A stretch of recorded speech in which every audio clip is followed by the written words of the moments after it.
మామవతు శ్రీ సరస్వతి ఇదివరకు చెప్పిన దాన్ని నేను చెప్పినట్లుగా మీరు చక్కగా సాధన చేస్తుంటారు. మీకు ఈ పాటికి నేను చెప్పినంత వచ్చేస్తుంటుంది కూడా, మీరే నాకు నేర్పే స్థితిలో ఉంటారు. తర్వాత ఇప్పుడు రెండవ భాగం మనం మరి ప్రారంభిద్దాం.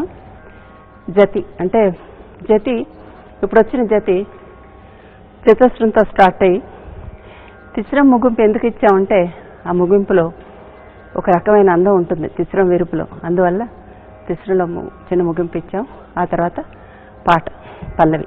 మామవతు శ్రీ